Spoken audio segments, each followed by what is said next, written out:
Yeah, we live. We live. Welcome once again. How's everybody doing today? It's Dr. We are Anthony Ladson. live. Yeah, we live now. Yeah, we just wanted to make sure that it's going on. It's going on. So once again, Okay. that's Dr. Anthony Ladson. It's my beautiful wife, Dr. Kim Ladson. Say hello. Hello, everyone. Hey, everybody. How y'all doing? It's another day. Just another day. And you just want to come back again because yesterday we did a little, a little talk about, writing your book and different things you can do by writing your book. But I want to ask you a question. What do you think are the top 3 reasons people don't write a book? Mm. What are the top 3 things or reasons why you think people won't write their book? Because I come across a lot of people that say they want to write a book. And I ask them why you didn't write your book before. They give all these excuses, I'm tired, or I didn't know how to format it. I can't get the idea out of my head into my hands and onto the paper. I got all these excuses. So what do you think are the top 3 reasons people don't write a book? And that's what we're going to have a conversation about today. So Love it. what do you think? What do you think? Listen, I love it. Listen, we have, just looking at my own experience, it's been years. I used to say years ago, I want to write a book. I want to write a book. And then I would say someday, and then one day, and then maybe. And so, yeah, this is good. And honestly, there are a lot of people out there. You know, there's a book in you. You know, there's a message in you, and you've been telling yourself, I'm going to. So we're gonna really look into what's really stopping you. What's the causes? What's the problem? What's the issues? And so let's deal with it. If you're going to deal with it now, because I want you to get out of your head and write your book. Because you got, like my wife said, you have a book inside, you know you got a message, and God didn't give you a message so it could just stay in your head. God gave you a message so you can share it with the world, so they can experience all the successes that you have in your life. But that's what your message is. That's what your message is how you overcame whatever challenge you overcame. How did you overcome that challenge? So that could be your message. So let's get into what I say. No more excuses. Conquer No, these top 3 excuses. Write your book. I was going to no, say something else. But I said, nah, I'm gonna keep it. I'm gonna keep it. I'm gonna just keep it level. So keep no it more level excuses. today. No more excuses. Conquer these top 3 excuses and write your book. So what do you think one of the excuses are? Well, you know what I just said, my biggest thing that got me was procrastination. I just kept saying one day and someday and maybe. So Yeah, that's what happened to me too. I remember when I first, I said I wanted to write a book. It's like 2008. Yeah, 2008. I said, well, write a book. I said, okay, got my pen, my paper. I had an idea. I said, I'm gonna write a book about my life. Write a book about, when I graduated high school and my father died and all these other stories came to my head, but I picked one. I said, I'm gonna write a book. I sat down at the table, the kitchen table, had my notebook, had my pen, my eraser, had everything. I sat down. I said, I'm gonna write this book. I got the title. Put the title down. mhm. Said, I'm gonna write the book. Started writing. I had no idea, no framework. I said, I'm gonna start writing. Mhm. About 4 hours, I was still there looking at my book. Still there looking at the paper. What am I gonna say? I know what I want to say, but how I'm gonna get it out of my head, put it on the paper. Because Mhm. I can write, or I think faster than I write. Yes, yeah. And if you like me, if you think faster than you write, you got these thoughts. Say, I'm gonna say this, and by the time you finish writing, you got another thought, and you say, well, I'm gonna say that too. And you just started writing and writing and writing, and my writing like chicken scratch sometimes.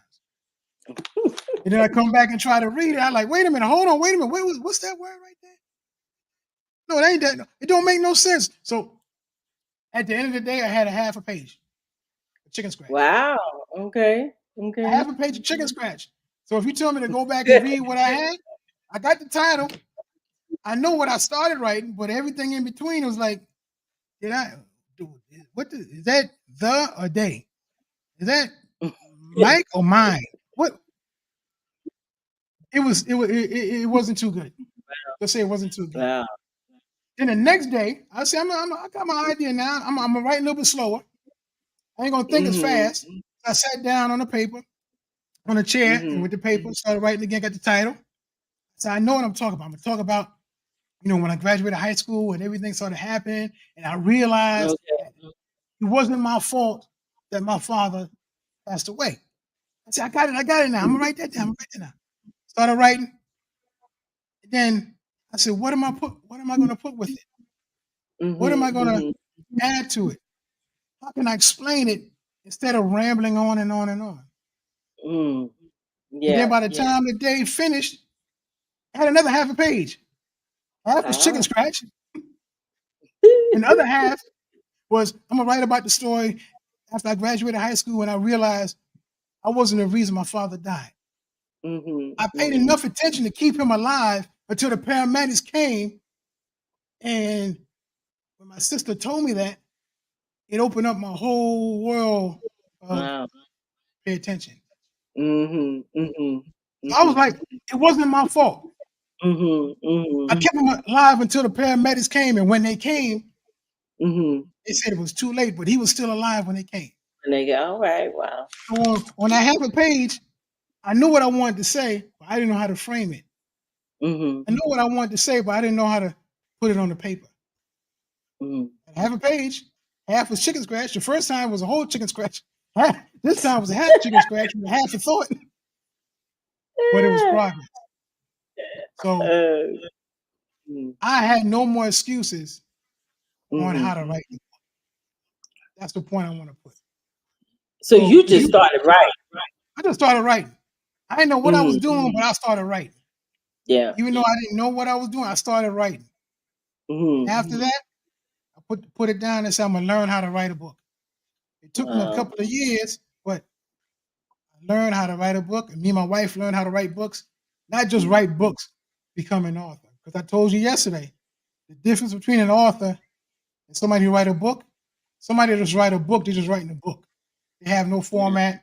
They might have a format, but they don't have a complete thought, and it's not hitting your heart. But an author has plan and a method to writing his book. Those are two. That's the difference between the two. So that's good. Yeah. So let's get into. You know what? That's a good strategy. Say that again. You broke up a little bit. I said that's a good strategy. I don't know. I'm hearing the echo in the background, but that's a good strategy. We talked yesterday about the framework, but say to the people out there who say, I don't have a framework. I don't know what. They could do what you did and just to start writing. And then afterwards, you can always build the framework to what you have already written down. So sometimes it's just the start that stops many people. That's the start that stops a lot of people. That's a good word. Yeah. Okay, the first reason or the first excuse. You just said it, procrastination. Procrastination. That's one of the most common reasons people never write a book. It's procrastination. Why are you going to stop? You say, I'm gonna write, like my wife said, I'm gonna write a book tomorrow. I'll write a book the next day. Oh, I gotta go to work. I write it when I come home. When you come home, you're too tired. Then you wake up and say, I'm gonna write it before I go to work. You wake up too late, you gotta go to work. Even if you're not working, you still say, I'm gonna write the book. I'm gonna. That's the new word of the day, gonna. I'm gonna write a book. I want to write a book. I might write a book. Every excuse you could come up with, that is underlying tone of procrastination. Wow. Stop and putting off tomorrow what you could do right now. If you can't do it right now, you could do it tomorrow. But you keep putting it off toward tomorrow because tomorrow will never come because tomorrow is what today, what is it? Tomorrow is the next day from today.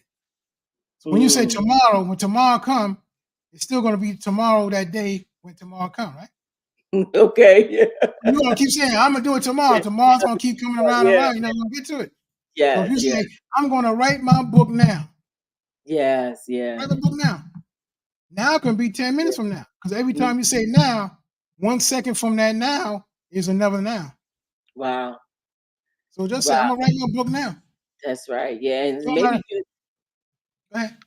No, maybe people could put in, really say to yourself, put it in the chat, write it down. I'm going to write, I'm going to write my book now. I'm going to do it now. I'm going to do it now. I'm going to do it now, which makes a difference. It's a different, our words really frame really our actions and our mindset. So we always say tomorrow or someday, that, like you said, that I was saying someday turned into 1 year, 2 years, 5 years, 10 Mm-hmm. years before I finally took the time to write my book. And so, yeah, saying I'm gonna do it now. Yeah, You do it now because now is now. What's the now, second word? The now, second now, excuse? now. But let me What's the second? so, What's the second excuse? uh, I don't know. You show you tell us what's the second excuse. I'm glad y'all asked. That's what I was waiting for. I'm glad Should y'all I put asked. some roll to this? Perfectionism. Ah, That's another obstacle in writing your book is a desire for it to be perfect. mm, You want your book to be perfect. You want to cross every you want to dot every I, cross every T. You want every word to be cohesive. You want it to look perfect. You want it to be on a Amazon bestseller and the Barnes and Noble bestseller, and it got to look just right. You don't have to look just right. Yeah, we yeah. go we go we go for perfectionism. Yeah, to the best of our ability. We want it to be perfect, but as you waiting for that perfectionism, you're wasting a lot of time. Mm, You're trying to write, oh, I gotta get this thought out of my mind. You got a whole page. And instead of writing the next page or the next chapter, you go back to mm-hmm, the first chapter. I'm gonna stay on to it till I get it perfect. And every time you say I got it perfect, another thought come in your mind. So I can add that to it. mm-hmm, I can add that to it. Oh, I'm gonna add this word to it. I'm gonna add, I remember my friend, he told me one thing. I'm gonna add that to it because that's a good point. You're yeah. gonna be on that same chapter for so long. The next you could have done 4 more chapters while waiting and doing that one chapter that you're saying, oh, I could write on this, I could write on that, I could expand Absolutely. this, expand that. Yeah. You trying to be perfect. What do you say? No, I mean it's true. I think about one of the things that our mentor shared with us, Les Brown. One of the things he said was, "Listen, you don't have to be great to get started, but you do have to start to be great." And so we don't have to be perfect in order to start our book. And if you look at any books, I guarantee you may find some errors in it, and it's okay, right? Mhm. And anything that's worth having, it's worth doing badly first, right? Not intentionally, but it's worth failing or learning or just growing in it. And so, I'll say do it anyway. Do it anyway. It's not going to be perfect, but it's going to be you. And that's the real, I think the mistake is that we think people are looking for perfection and they're not. The people, your readers, they are looking for you. They're looking for your voice. They're looking for who you are, because that is what's going to make the impact. You can have a perfect book, you can have a perfect framework, you can have everything dotted to the I, but it doesn't speak to the reader because it doesn't have your voice in it. So the main thing is you want to give you. Think about just that before you learn about it has to be perfect. Yeah, because that's one. Yeah, That's another thing that's stopping you from being an author. Yeah, every author want to be perfect, but that's not yeah, stopping them from writing their book. yeah. It's not stopping them from releasing the ideas in their head into their hands onto the page. Yeah. That's not going to stop you. That's why you need frameworks. Frameworks will stop you from being or have that perfectionism. Was it? Yeah. Stop you from having that perfectionism attitude or mindset that you can't go on unless you have it all framed up in your mind and it's on the page and you see it. It's perfect. But when you Mm-hmm. say it's perfect, you're still gonna have more stuff to it. Mm-hmm. Have that mindset. You don't have to be Absolutely. perfect. It can be finished. You don't have to be perfect. Go on at to the end and then come back and read it instead of just trying to be perfect right then and there. And that's wasting a whole lot of time. Hmm.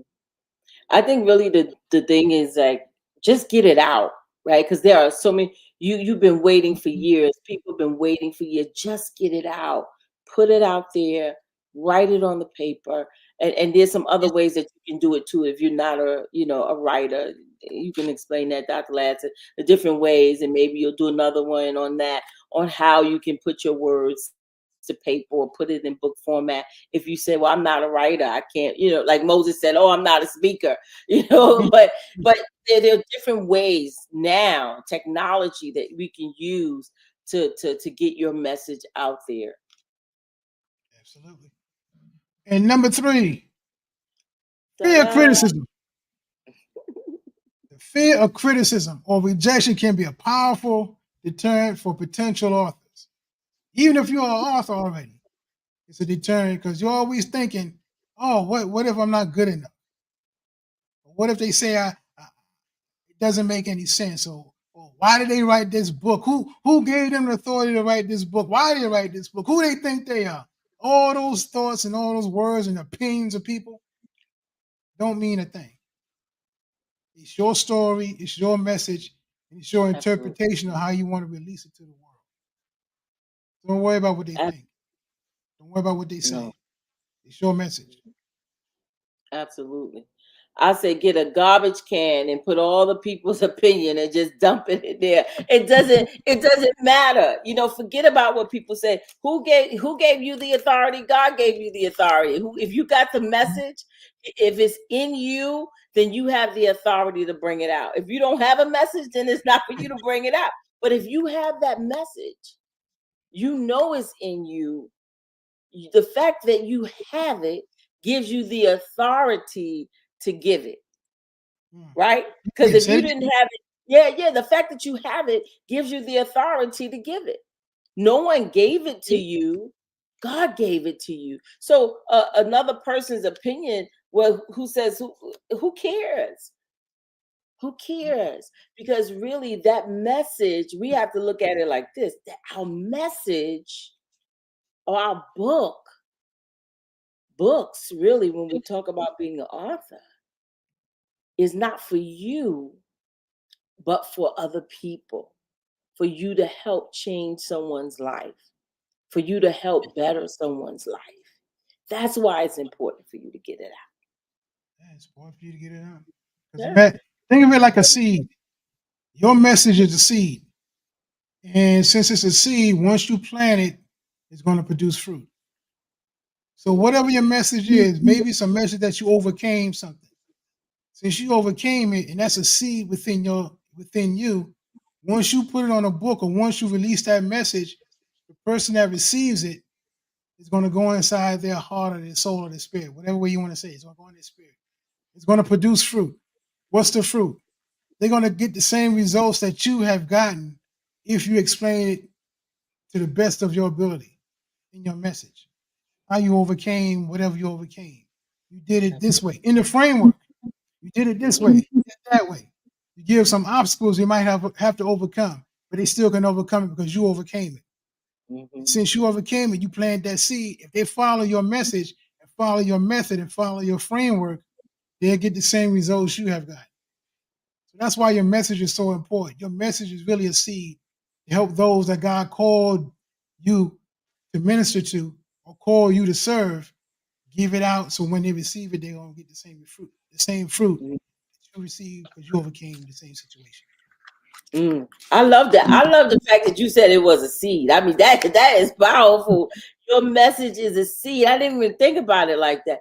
Your message is a seed, and many of us, we're holding on to our seeds, and Mm, we're not going to see the fruit. We're not, and we're wondering why different things are not really happening in our lives, or we have different goals, not knowing that you have a seed that can produce millions in your life. You have a mm, seed that can change your living status. You have a seed, but if you hold on to it, that seed will never grow. If you hold on to it, that seed will never bear fruit. And so we think, oh,